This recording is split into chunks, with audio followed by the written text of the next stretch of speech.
August 1ರಿಂದ UPI ಆ್ಯಪ್ಗಳ ಮೇಲೆ ಹೊಸ ನಿಯಮಗಳನ್ನ ಜಾರಿಗೆ ತರ್ತಾ ಇದ್ದಾರೆ. ಏನವು ಹೊಸ ನಿಯಮಗಳು? ಇದರಿಂದ ಈಗ ಸಾಮಾನ್ಯವಾಗಿ ಟ್ರಾನ್ಸಾಕ್ಷನ್ ಮಾಡ್ತಿರೋರಿಗೆಲ್ಲ ಏನಾದ್ರು ಪರಿಣಾಮ ಬೀರುತ್ತಾ ಅನ್ನೋದನ್ನ ಕಂಪ್ಲೀಟ್ ಆಗಿ ಈ ವಿಡಿಯೋದಲ್ಲಿ ನೋಡೋಣ. NPCI national payments corporation of India ಇವರ ಕಡೆಯಿಂದ ಹೊಸ ನಿಯಮ ಜಾರಿಗೆ ಬಂದಿರೋದು. ಈಗ ಆಗಸ್ಟ್ 1ರಿಂದ ಅದು ಚಾಲ್ತಿ ಆಗುತ್ತೆ. ಇದು ಫೋನ್ಪೇ, ಗೂಗಲ್ ಪೇ, ಪೇಟಿಎಂ ಅಥವಾ ಇನ್ನಿತರ UPI ಆ್ಯಪ್ಗಳ ಮೇಲೆ ಇದು ಅನ್ವಯ ಆಗುತ್ತೆ. ಅವು ಯಾವ್ಯಾವ ನಿಯಮ ಅಂತ ನೋಡೋದಾದರೆ, ಮೊದಲನೇ ನಿಯಮ ಬಂದು, ನಾವು ಮುಂಚೆ ಎಲ್ಲ ಈಗ ಎಷ್ಟು ಸರ್ ಅನ್ಲಿಮಿಟೆಡ್ ಆಗಿ ನಾವು ಬ್ಯಾಲೆನ್ಸ್ನ ಚೆಕ್ ಮಾಡ್ಬೋದಾಗಿತ್ತು. ಆದರೆ ಈಗ ಹೊಸ ನಿಯಮದ ಪ್ರಕಾರ ನಾವು ಒಂದು ದಿವಸಕ್ಕೆ 50 ಬಾರಿ ಮಾತ್ರ ಬ್ಯಾಲೆನ್ಸ್ನ ಚೆಕ್ ಮಾಡ್ಬೋದು. ಮತ್ತು ನಾವು UPIಯಲ್ಲಿ ನಮ್ಮ ಫೋನ್ ನಂಬರ್ ಹಾಕಿ ಅಕೌಂಟ್ನ ಆ್ಯಕ್ಟಿವೇಟ್ ಮಾಡ್ಕೊಂಡಿರ್ತೀವಿ.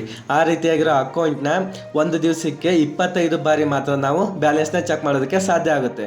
Next transaction status. ನಾವಿವಾಗ ಒಬ್ಬರಿಗೆ ಪೇಮೆಂಟ್ ಮಾಡಿರ್ತೀವಿ ಅಂದರೆ ಅದು ಅಕಸ್ಮಾತ್ ಹೋಗಲಿಲ್ಲ, ಪ್ರೊಸೆಸಿಂಗಲ್ಲಿ ಏನಾದ್ರು ಕೂತ್ಕೊಳ್ತು ಅಂದರೆ ನಾವು ಅದನ್ನ ಅನ್ಲಿಮಿಟೆಡ್ ಆಗಿ ಚೆಕ್ ಮಾಡ್ಕೋಬೋದಾಗಿತ್ತು ಮುಂಚೆ. ಆದರೆ ಇವಾಗ ಅದನ್ನ ಒಂದು ದಿವಸಕ್ಕೆ 3 ಬಾರಿ ಅಷ್ಟೇ ನಾವು ನೋಡ್ಕೋಬೋದಂತೆ. ಅದು ನಾವು ಕಂಟಿನ್ಯೂ ಆಗಿ 3 ಬಾರಿ ನೋಡ್ಕೊಳ್ಳೋದಕ್ಕಾಗಲ್ಲ. ಒಂದ್ಸರಿ ಇವಾಗ ಟ್ರಾನ್ಸಾಕ್ಷನ್ ಸ್ಟೇಟಸ್ನ ನೋಡಿದ್ದೀವಿ ಅಂದರೆ ಮತ್ತೆ 90 ಸೆಕೆಂಡ್ ಕಾಯಬೇಕು. ಅದಾದಮೇಲೆ ನೆಕ್ಸ್ಟ್ ಆಟೋಪೇ. ಎಕ್ಸಾಂಪಲ್ಗೆ ಇವಾಗ ಅಮೆಝಾನ್ ಪ್ರೈಮು, ನೆಟ್ಫ್ಲಿಕ್ಸು ಇನ್ನಿತರ ಆ್ಯಪ್ ಸಬ್ಸ್ಕ್ರಿಪ್ಷನ್ನ ತೊಗೊಂಡಿರ್ತೀವಿ. ಅದು ಅಲ್ಲದೆ ನಾವು ಮಂತ್ಲಿ ಬೇರೆ ಆ್ಯಪ್ಗಳಾಗಿರ್ಬೋದು, ಮಂತ್ಲಿ ನಾವು ಪೇಮೆಂಟ್ನ ಆಟೋಪೇಯಲ್ಲಿ ಸೆಟಪ್ ಮಾಡಿರ್ತೀವಿ.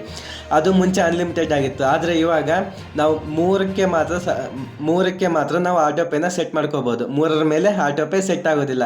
ಅದು ಬೆಳಿಗ್ಗೆ 9ರಿಂದ ಮಧ್ಯಾಹ್ನ 1ರೊಳಗೆ ಆಟೋಪೇ ಆಗುತ್ತೆ. ರೀಫಂಡ್. ಇವಾಗ ಟ್ರಾನ್ಸಾಕ್ಷನ್ ಕ್ಯಾನ್ಸಲ್ ಆಗಿರ್ಬೋದು ಅಥವಾ ಬೇರೆ ಯಾವುದೇ ರೀಫಂಡ್ ಆಗಿರಲಿ, 1 ತಿಂಗಳಿಗೆ 10 ರೀಫಂಡ್ ಮಾತ್ರ ಬರುತ್ತೆ. 10ಕ್ಕಿಂತ ಜಾಸ್ತಿ ರೀಫಂಡ್ ಏನಾರು ಇತ್ತು ಅಂದರೆ ಅದು ನೆಕ್ಸ್ಟ್ ಮಂತ್ಗೆ ಕೌಂಟ್ ಆಗುತ್ತೆ ಅಂತ ಹೇಳಿದ್ದಾರೆ. ಇವಿಷ್ಟು ನಿಯಮಗಳನ್ನ NPCIನವರು ಜಾರಿಗೆ ತರೋದಕ್ಕೆ ಮೇನ್ ಏನು ಕಾರಣ ಅಂದರೆ, 2025 ಏಪ್ರಿಲ್ ಮತ್ತು ಮೇ ಮಂತ್ಲಲ್ಲಿ ಹಲವು ಬಾರಿ ಸರ್ವರ್ಗಳು ಕ್ರ್ಯಾಶ್ ಆಗಿದ್ವು. ಅದರಿಂದ ಲಕ್ಷಾಂತರ ಜನಕ್ಕೆ ತೊಂದರೆ ಉಂಟಾಗಿತ್ತು. ಅಲ್ಲದೆ ನಮ್ಮ ದೇಶದಲ್ಲಿ ಒಂದು ತಿಂಗಳಿಗೆ ಸುಮಾರು 1600 ಕೋಟಿಯಷ್ಟು ಟ್ರಾನ್ಸಾಕ್ಷನ್ UPI ಮುಖಾಂತರ ಆಗುತ್ತೆ. ಹಾಗಾಗಿ ಅನಗತ್ಯವಾಗಿ ಸರ್ವರ್ಗಳ ಮೇಲೆ ಒತ್ತಡ ಬೀಳಬಾರ್ದು ಅನ್ನೋ ಒಂದು ಉದ್ದೇಶದಿಂದ ಈ ಕೆಲವೊಂದು ನಿಯಮಗಳನ್ನ ತಂದಿದ್ದಾರೆ. ಹೊಸ ನಿಯಮ ಏನು ಸಾಮಾನ್ಯವಾಗಿ ನಾವು ಟ್ರಾನ್ಸಾಕ್ಷನ್ ಮಾಡೋದರ ಮೇಲೆ ಅಷ್ಟು ಪರಿಣಾಮವನ್ನು ಬೀರೋದಿಲ್ಲ ಅನ್ನೋದು ನನ್ನ ಅಭಿಪ್ರಾಯ. ನಿಮ್ಮ ಅಭಿಪ್ರಾಯ ಏನು ಅನ್ನೋದನ್ನ ಕಮೆಂಟ್ ಮಾಡಿ ತಿಳಿಸಿ.